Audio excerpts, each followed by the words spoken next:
So I hope you all enjoyed your meals. We'll get the program going again. We have some of the busiest people in the world in the room, so we want to be a good steward of your time. I mentioned earlier that Irish Americans have left an indelible mark on American history. And I had a few facts I wanted to share with you this afternoon to have you consider these. Irish men and women have taken up arms among American soldiers.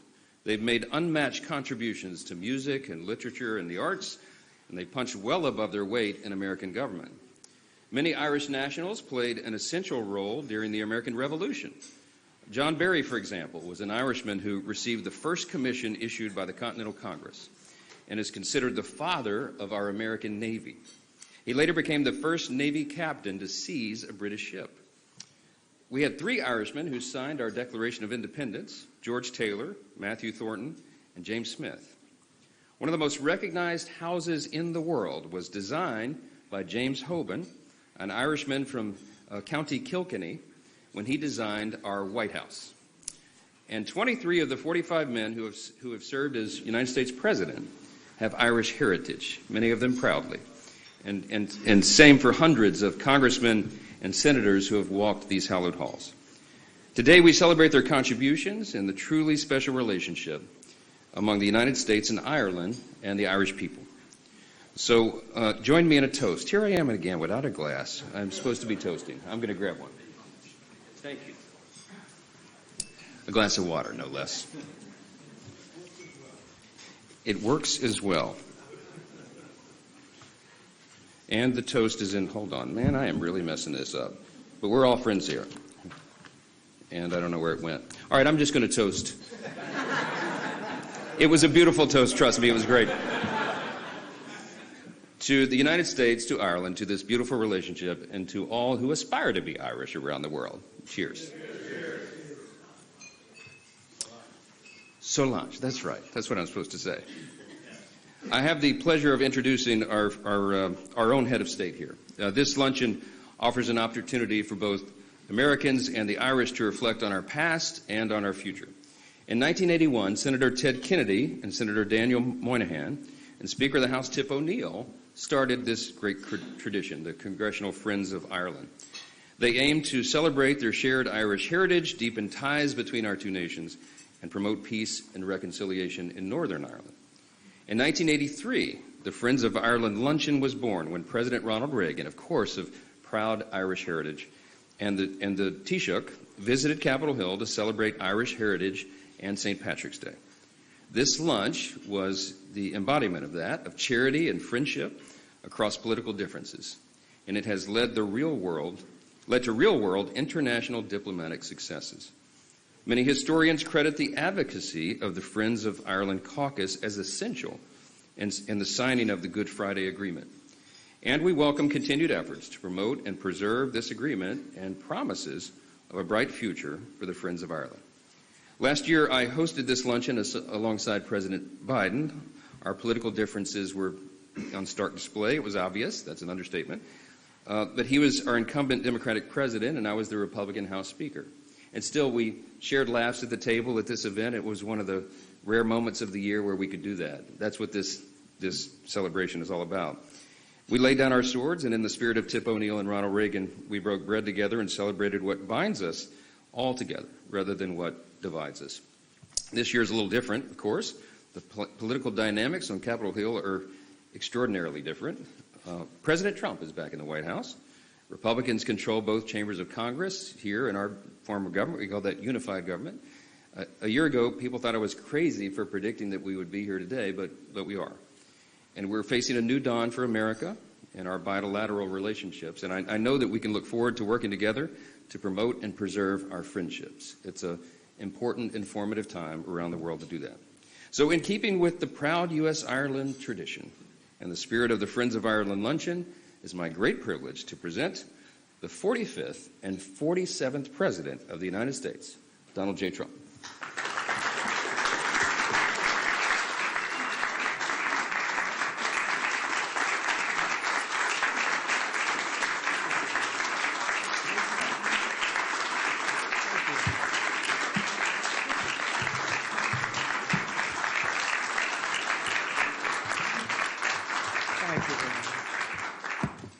very much, everybody. It's a great honor. I've been here just about every time. We had one that was terminated because of a thing called COVID. I don't know if anybody's heard of that, but that was never pleasant. And we would have been together twice, but we had COVID interrupted twice, and I appreciate seeing you again, however. And you've done a fantastic job. We very much appreciate you being here. And I also want to thank my new friends from Northern Ireland for being here, who I just met. Thank you very much. Great honor. Great honor. And I must say they spoke very well of you. So that's good. That's good. And great to be with you.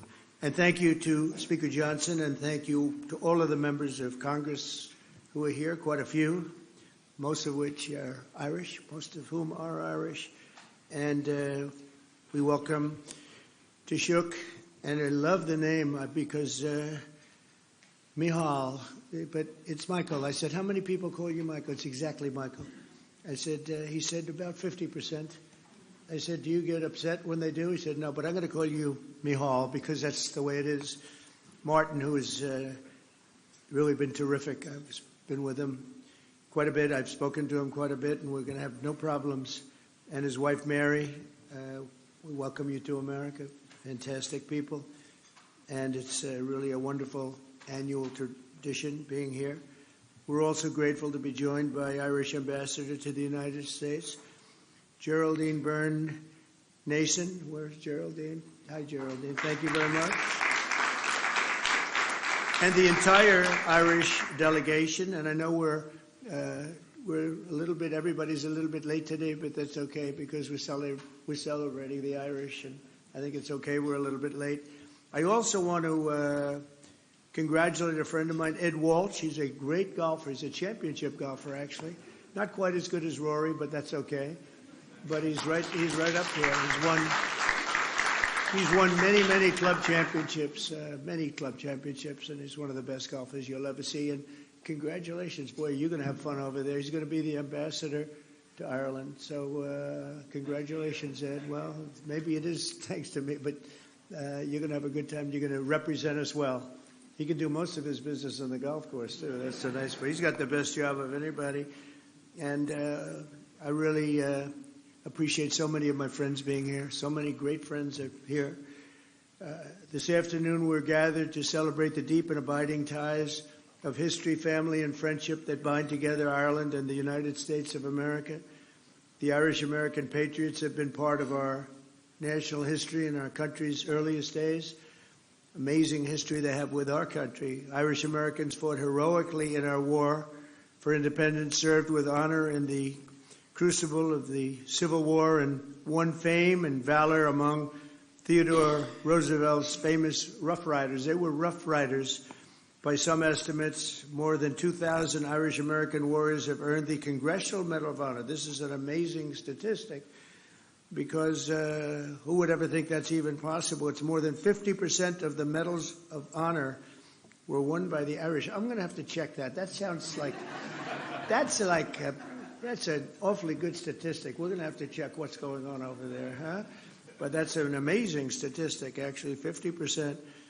This includes the great Audie Murphy, the most decorated enlisted soldier in American history, whose service in the Second World War earned a Medal of Honor, 2 Silver Stars, a Bronze Star, 3 Purple Hearts, and the Legion of Merit.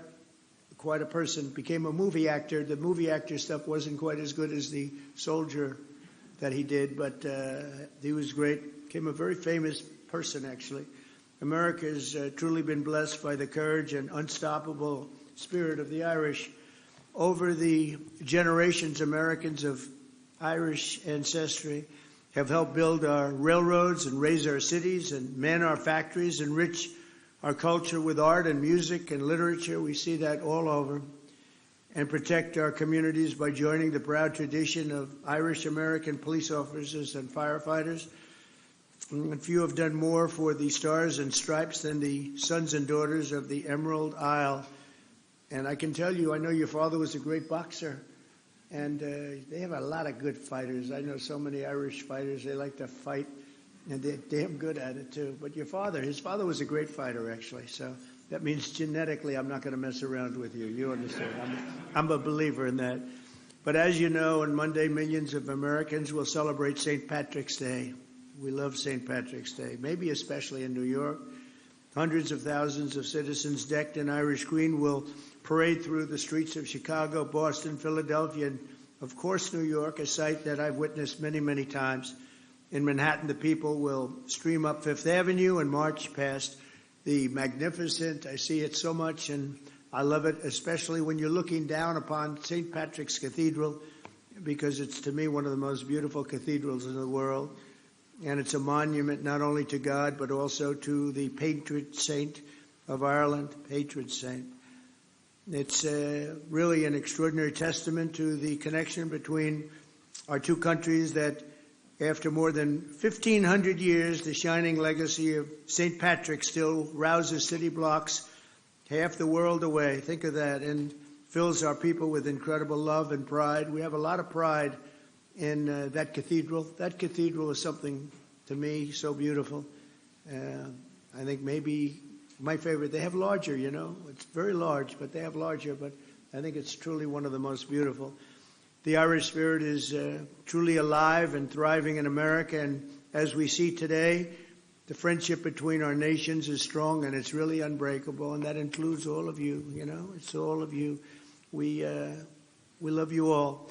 So, Taoiseach, I want to just thank you once again for being here. It's an honor, and hopefully we're going to be doing this at least 3 more times, okay? We're going to be doing this 3 more times, at least. And when I say at least, they go absolutely crazy. So, thank you very much for being here. Mary, thank you very much for being here. It's a great honor. Thank you. Thank you, Mr. Speaker. Thank you, everybody. Thank you.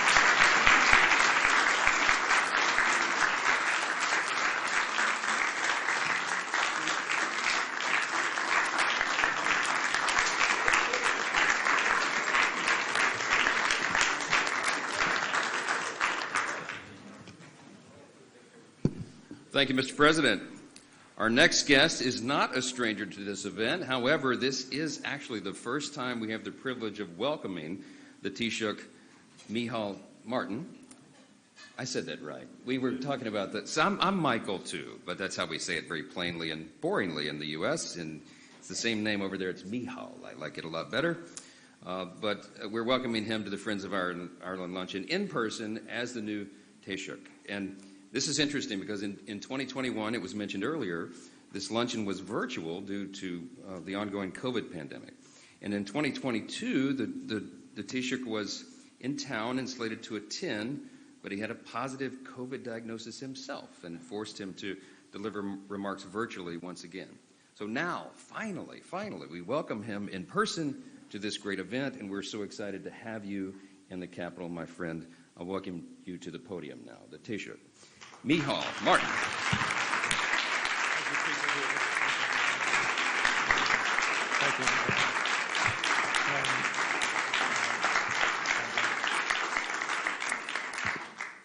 Mr. President, Mr. Speaker, Chairman Kelly and Neil, Senators, Representatives, ladies and gentlemen, I want to thank you all for welcoming me and Mary to Washington, D.C. to celebrate St. Patrick's Day. And it is a good feeling to be COVID-free and to be here on that day. But may I in particular say I'm pleased also to be joined with the Deputy First Minister from Northern Ireland, Emma Little-Pengelly. Very pleased to have you here, Emma, as well.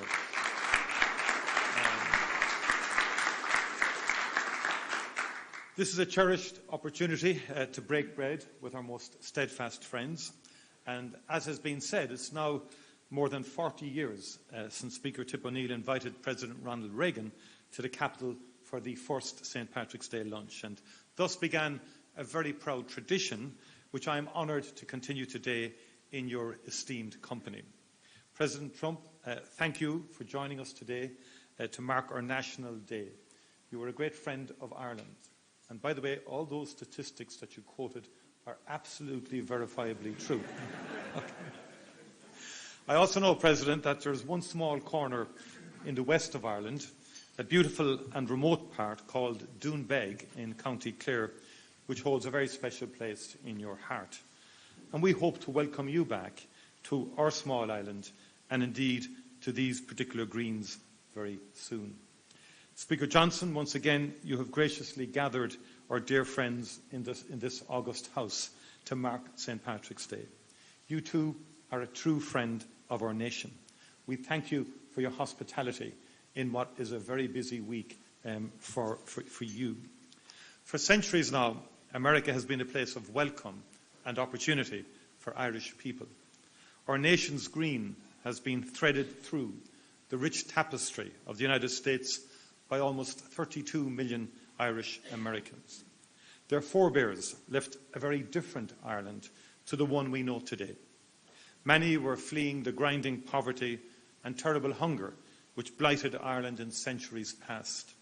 They left in desperation, but also in determination to forge a brighter future for their children. They channeled that commitment into building stronger communities and ultimately a stronger nation, this great nation.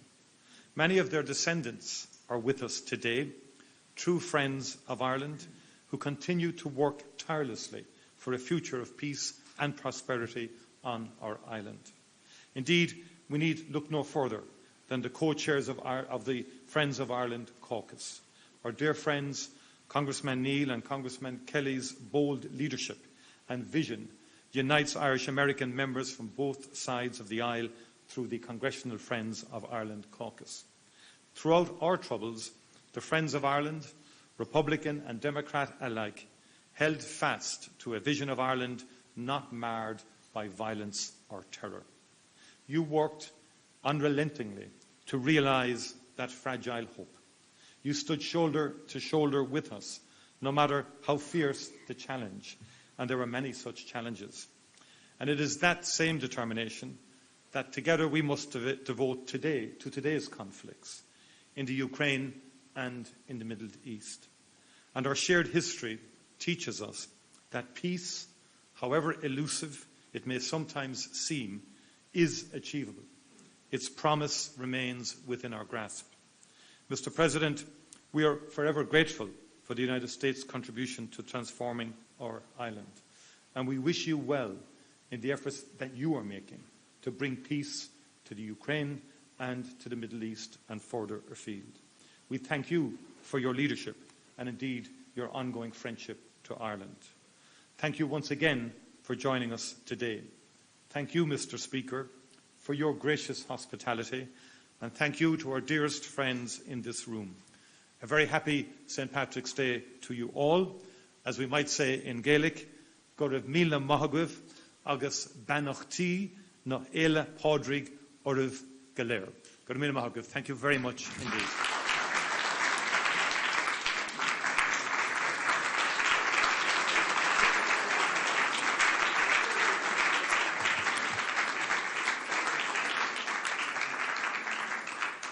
Thank you again, Taoiseach, and thank you, Mr. President. I am very excited because we have a special treat for you all today. Joining us to provide entertainment is the famous Riverdance Irish dance troupe. They're here. I know, you didn't know that was going to happen, did you? See, we throw a great party, I told you. Let me give you a little background on this. In 1994, during an interval act at the Eurovision Song Contest, there was a 7-minute dance routine that captivated the world. From that stage in Dublin, Riverdance was born. And in the more than 30 years since Riverdance has performed more than 15,000 times on 6 continents in 49 countries, they've developed quite a following. Riverdance spread first through Europe and then to America, and along the way they have shared the culture of Irish music and dance to a generation of people around the globe now for more than 3 decades.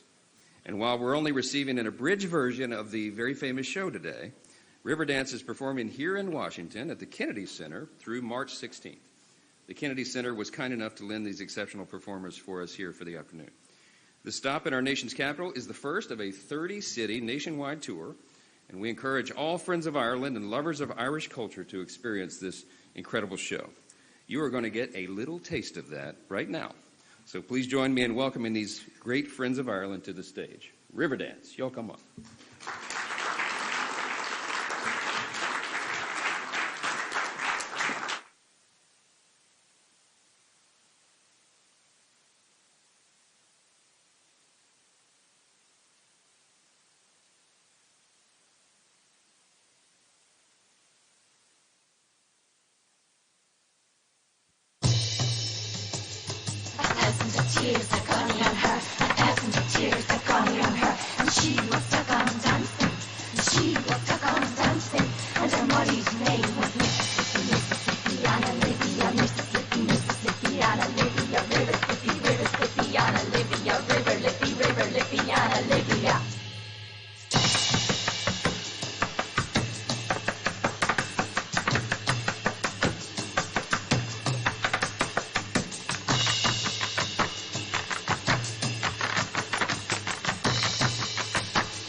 Thunder and lightning batter the rocks.